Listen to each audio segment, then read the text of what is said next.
අද රිවිව් එකට අරගෙන අවිලා තින්නේ Made in USA එන AirPods Pro Chrome version එක. මේක අන්පැක් කරන්න කලින් අපි මේ බොක්ස් එක ගැන කතා කරමු. බොක්ස් එකේ මේ සයිඩ් එකෙන් ඔයාලට මෙතන USA බැජ් එකත් එක්ක මෙන්න මෙතනින් Made in USA කියලා බලා ගන්න පුළුවන්. මේ සයිඩ් එකේ ඔයාලට Apple බැජ් එක වගේම මෙන්න මේ සයිඩ් එකෙන් AirPods Pro කියලා බලා ගන්න පුළුවන්. මේවා ඔයාලට බලා ගන්න පුළුවන් මේවා අතුලට හැරිලා වගේ. ඒ කියන්නේ ඔයාගේ අතට ෆීල් වෙන විදිහට තමයි මේවා ඩිසයින් කරලා තියෙන්නේ. බැක් සයිඩ් එකේ ඔයාලට මෙන්න මේ තැන් දෙකෙන් මේ බොක්ස් එක ඕපන් කරන සීල් දෙක බලා ගන්න පුළුවන්. ඉතින් ඔරිජිනල් එකේ වගේම අනිවාර්යයෙන්ම ක්ලෝන් වර්ෂන් වලත් මේ සීල් එක ඔයාලට බලා ගන්න පුළුවන් වෙනවා. ඉස්සරහා පැත්තේ AirPods දෙකේ ෆොටෝ එකක් වගේම මෙතනින් ANC බැච් එක ඒ කියන්නේ ඔයාලට noise cancellation පහසුකමත් මේකේ ලබා දීලා තියෙනවා. මෙන්න මෙතන තියෙන සීල් දෙකෙන් තමයි ඔයාලට මේ බොක්ස් එක අන්පැක් කරන්න තියෙන්නේ. මං ගාව තියෙනවා සීල් දෙක ඕපන් කරපු එකක්. අපි දැන් බලමු මේක අන්පැක් කරලා. ඉතින් සීල් එක අයින් කරාට පස්සේ ඔයාලට මෙන්න මේ විදිහට බොක්ස් එක ඕපන් කරගන්න පුළුවන්. මුලින්ම ඔයාලට බලා ගන්න පුළුවන් වෙන්නේ මේකේ යූසර් මැනුවල් ටික. ඉතින් යූසර් මැනුවල් වල මේ වගේ බුක්ස් කිහිපයක් ඔයාලට හම්බ වෙනවා. මේව නම් එච්චර වැදගත් වෙන්නේ නැහැ. හැබැයි මෙන්න මේකේ ඔයාලට එයාපෝට් එක ගැන සියලුම විස්තර බලා ගන්න පුළුවන්.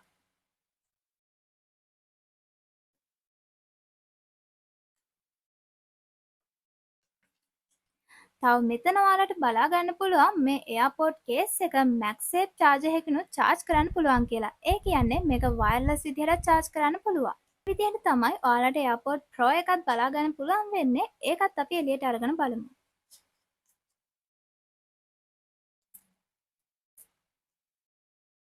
කේසින් එකේ මෙතනත් ඔයාලට බලා ගන්න පුළුවන් assemble in USA කියලා. කේසින් එක ගැන කතා කරන්න ගොඩක් දේවල් තියෙනවා. ඉතින් අපි ඒක පැත්තකින් තියලා මේ box එකේ අපිට ලැබිච්ච අනිත් item මොනවද කියලා බලමු. බොක්ස් එක ඔයාලට ස්ටෙප් කිහිපයකටම ඕපන් කරගන්න පුළුවන්. මේක අයින් කරාට පස්සේ එයාපෝඩ් එකට හම්බෙන charging cable එක මුලින්ම ඔයාලට බලා ගන්න පුළුවන්. මේ charging cable එක type C තමයි එන්නේ. ඒ කියන්නේ දෙපැත්තම type C විදිහට ඔයාලට බලා ගන්න පුළුවන්. ඊළඟට ඔයාලට මෙන්න මේ වගේ පොඩි පැකේජ් එකක් බලා ගන්න පුළුවන්. මේකේ ඔයාලට හම්බෙන extra ear knob ටික බලා ගන්න පුළුවන්. මෙතන ear knob 6ක් වගේ තියෙනවා. මෙන්න මේ විදිහට size 3කින් ear knob 6ක් ඔයාලට බලා ගන්න පුළුවන්. ඉතින්ම කේසින් එක ගැන කතා කරොතින් කේසින් එකේ weight එක ටිකක් දැනෙන weight එකක් තමයි තියෙන්නේ. ඒකට හේතුව මේකේ ලොකු battery capacity එකක් තියෙන නිසා. ඒ වගේම මෙන්න මෙතනින් type C charging port එක, speaker එක වගේම මෙන්න මේ side එකේ key tag එකක් වගේ එකක් දාගන්න පොඩි තැනක් ඔයාලට බලා ගන්න පුළුවන්. කේසින් එකේ මේ side එකේ ඔයාලට පොඩි button එකක් බලා ගන්න තියෙනවා. මේක ඔයාලට අවශ්‍ය වෙන්නේ connect කරගන්න වගේම pop up කරගන්න අවස්ථාවලදී. ඕපන් කරද්දි මෙන්න මේ විදිහට පොඩි සවුන්ඩ් එකක් එක ග්‍රීන් බල්බ් එක ඉන්ඩිකේට් කරනවා. ඒත් එක්කම ඒ බල්බ් එකම ඔයාලට charge එකට දාද්දි රෙඩ් කලර් වගේම පිටිපස්සේ බටන් එක ප්‍රෙස් කරගෙන ඉද්දි මේ විදිහට වයිට් කලර් වලිනුත් බලා ගන්න පුළුවන්. මැග්නට් පවර් එක ගැන කතා කරනවා නම් ඔයාලට මේකේ මැග්නට් පවර් එක ගොඩක් ස්ට්‍රෝං විදිහට බලා ගන්න පුළුවන්. ඔයාලට මේක යූස් කරද්දි ඔයාලගේ අතට තේරෙනවා මේකේ මැග්නට් එක කොච්චර ස්ට්‍රෝංද කියලා. දැන් අපි බලමු Apple users ලා කැමතිම feature එක මේ pop up කරන feature එක. ඉතින් මේ විදිහට කේසින් එක ඕපන් කරලා මේ පිටිපස්සේ තියෙන බටන් එක දෙපාරක් හෝ ප්‍රෙස් කරගෙන හිටියාම තමයි ඔයාලට මේක pop up කරගන්න පුළුවන්. මේ විදිහට ආවට පස්සේ මෙන්න මෙතනට connect දුන්නාට පස්සේ මෙන්න මේ විදිහට battery percentage එකත් ඔයාලට මේකේ බලා ගන්න පුළුවන්. ඔයා යූස් කරන්නෙත් iPhone එකක් නම් ඔයාගේ iPhone එකට AirPod එක කනෙක්ට් කරාට පස්සේ මෙන්න මේ විදිහට වෙනම page එකක් AirPod එක වෙනුවෙන් open වෙලා තියෙනවා ඔයාට බලා ගන්න පුළුවන් වේවි. ඒකට ගියාට පස්සේ ඔයාට AirPod එකේ setting මේ විදිහට බලා ගන්න පුළුවන්. ඒ වගේම මෙන්න මෙතනින් battery percentage එකත් බලා ගන්න පුළුවන්. මේ විදිහට තමයි AirPod එකේ setting ඔයාලට බලා ගන්න පුළුවන් වෙන්නේ. මෙන්න මෙතනින් noise cancellation වගේ දේවල් වලට ඔයාට මේ AirPod එකේ setting මාරු කරගන්න පුළුවන්.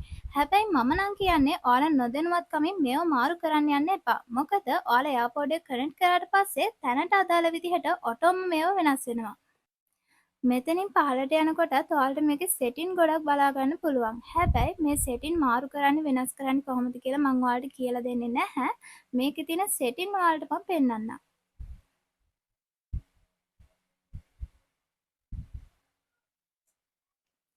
ඔයා කොහේ හරි යන ගමන් එහෙම නැත්තම් ඩ්‍රයිව් කරද්දී ඉයර්බඩ් දෙකම ඔයා එකපාර යූස් කරන කෙනෙක් නම් දැන් ඔයා හිතන්න ඔයා ඩ්‍රයිව් කරද්දී ඔයා ඉයර්බඩ්ස් දෙකම යූස් කරනවා නම් ඔයාට එළියෙන් එන සද්දේ ඇහෙන්නේ නැහැ. එතකොට ඇක්සිඩන්ට් එකක් වෙන්න තියෙන සම්භාවිතාව ගොඩක් වැඩි. ඒ වගේ අවස්ථාවලදී ඔයාට පුළුවන් මේ ඔප්ෂන් එක යූස් කරලා ඔයාට සද්දේ ඇහෙන්න ඕන පැත්තට සවුන්ඩ් එක වැඩි කරගන්න වගේම එළියෙන් සවුන්ඩ් එක ඇහෙන්න ඕන පැත්තේ සවුන්ඩ් එක අඩු කරගන්න. මෙන්න මේ විදිහට සවුන්ඩ් එක අඩු වැඩි කිරීමක් කරන්න පුළුවන්. ඒ වගේම ඔයාට ආපහු මේකේ සවුන්ඩ් එක බැලන්ස් කරගන්න ඕන නම් මෙන්න මෙතනට 0 කරගන්න විතරයි ඕන. මේකේ සෙන්සර්ස් ගැන බැලුවතින් ඔයාලට මෙතනින් උඩට පහළට කරලා සවුන්ඩ් අඩු වැඩි කරගැනීමේ හැකියාවක් තියෙනවා. තව ඔයාලට වැදගත්ම දෙයක් තමයි මේ එයාපෝඩ් එකේ බැටරි ටයිම් එක. ඒ කියන්නේ ප්ලේ ටයිම් එක. මේකේ ප්ලේ ටයිම් එක ඔයාට එක දිගට යූස් කරන කෙනෙක් නම් පැය 8ක් බලා ගන්න පුළුවන්. ඒ වගේම කේසින් එකේ charge එකනුත් කීප වතාවක්ම ඔයාට මේක යූස් කරන්න පුළුවන්. ඔයා මේක normal යූස් කරන කෙනෙක් නම් කේසින් එකේ charge එක දවස් 2ක් හෝ 3ක් ඔයාට තියාගන්න පුළුවන්. මේ එයාපෝඩ් එක ගැන කතා කරනවා නම් තව ගොඩක් දේවල් තියෙනවා කතා කරන්න. එයාපෝඩ් එක ගැන තියෙන බේසික්ම දේවල් ටික තමයි අද මේ වීඩියෝ එකෙන් ඔයත් එක්ක කතා කරේ. ඉතින් මේ වගේම මීට වඩා අඩු ප්‍රයිස් එකකට ඔයාලට ගන්න පුළුවන් චයිනා වර්ෂන් එකේ එයාපෝඩ් එක ගැන ඊළඟ වීඩියෝ එකෙන් අපි කතා කරමු.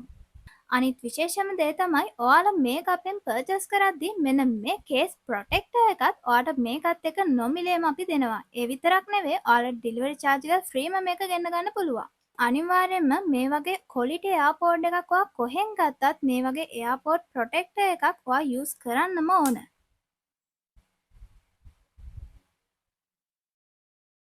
මේ දෙකම එයාපෝඩ් ක්ලෝන් වර්ෂන්. මේ තියෙන්නේ දැන් අපි කතා කරපු මේඩ් ඉන් USA එන එයාපෝඩ් ක්ලෝන් වර්ෂන් එක. එතකොට මේ තියෙන්නේ මේඩ් ඉන් චයිනා එන එයාපෝඩ් එක. මේ එයාපෝඩ් එකෙන් මොක ඔයා ගත්තත් ඔයාට ප්‍රීමියම් ක්වොලිටි එකක් ගන්න පුළුවන්. ඔයාගේ බජට් එකත් එක්ක ඔයා ගන්න එයාපෝඩ් එක ඔයා තීරණය කරන්න. මේක වෙනසකට වෙන්නේ මෙන්න මේ USA එකේ සෙන්සර් වැඩ කිරීමක් මේකට වඩා වෙනවා.